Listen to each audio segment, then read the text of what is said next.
This video is sponsored by Spreadshop. Create and sell merch on YouTube with Spreadshop. Link in the description. Creating a cool video studio can give you a huge advantage when it comes to growing a successful YouTube channel. Why? First impressions. Brian G. Johnson.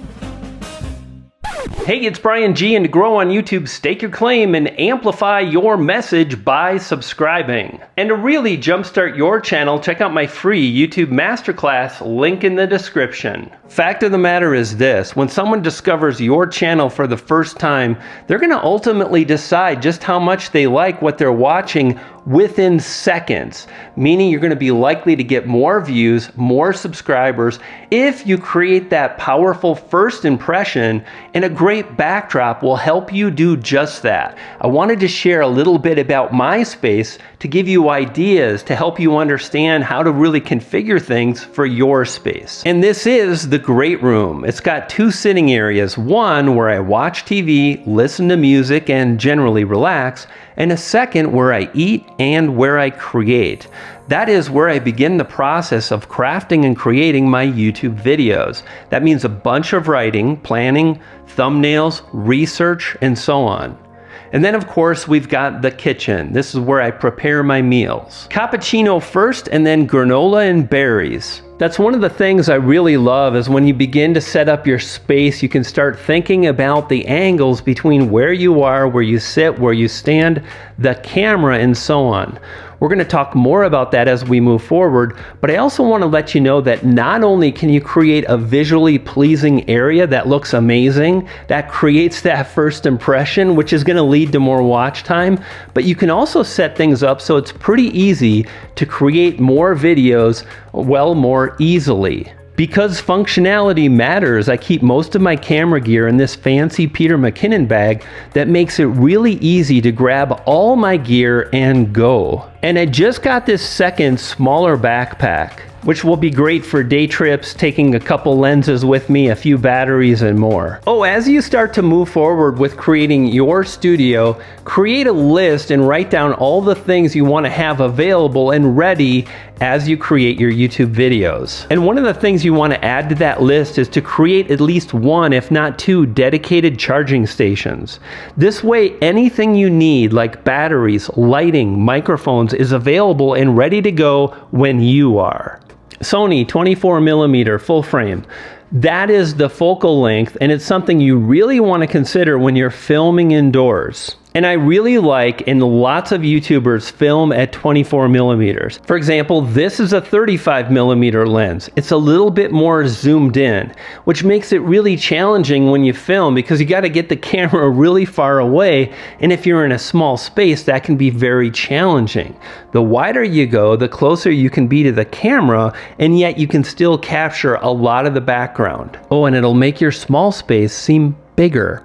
Cool. Now another option I really like is a 20mm focal length. It's just a little bit wider, and it's great for vlogging because then just at an arm's length, I still can capture a lot of the background. If you're indoors, 24mm or wider is better. Now a really big consideration for your videos is what exactly do you want to capture and create? What is the look of your video gonna be? For example, years ago when I got started, I was talking to my pal Nick Nimmin about this very thing, and he said, you know, it really depends on what you're trying to create, the look you're trying to create.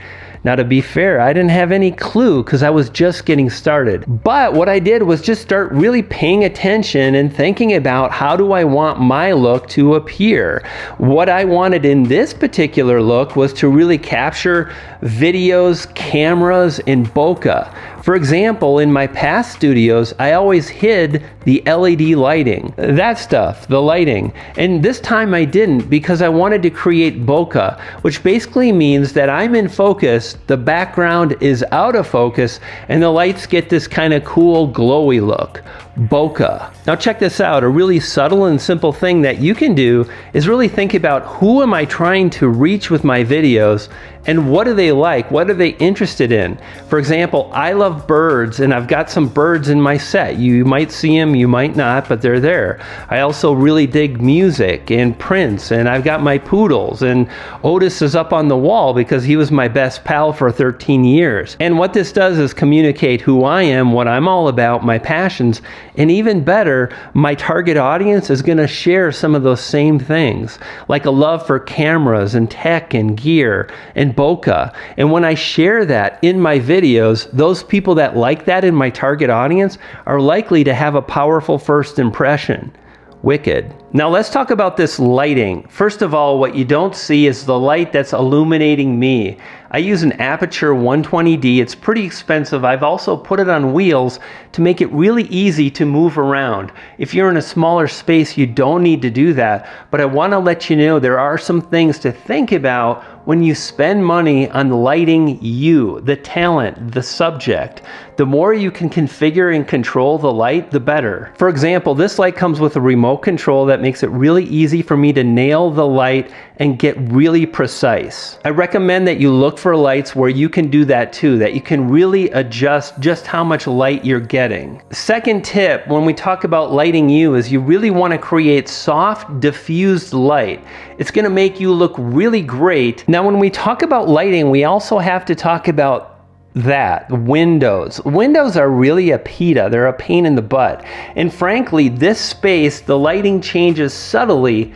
It's hard to detect in the human eye, but when I create a video, oftentimes you can see slight changes in how things look. Now, what you can do is block out as much light as possible so you minimize that.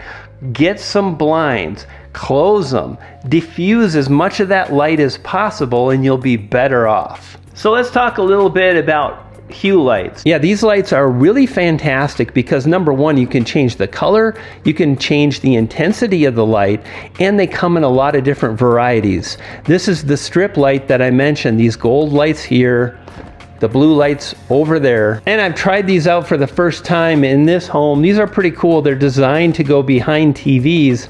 I've got a pair by my TV. They're kind of creating that orange pink look right now in the backdrop. And then this is a table lamp, which is really cool.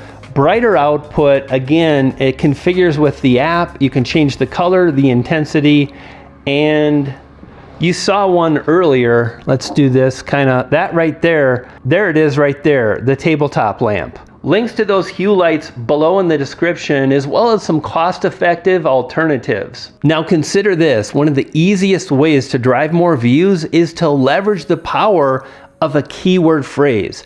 And the video on the screen right now has some really powerful secrets you can leverage to do just that. Click and watch. Now when you do, yeah, you're gonna get those tips, but you're gonna feed a poodle. I've got 2 poodles and they're hungry. You dig?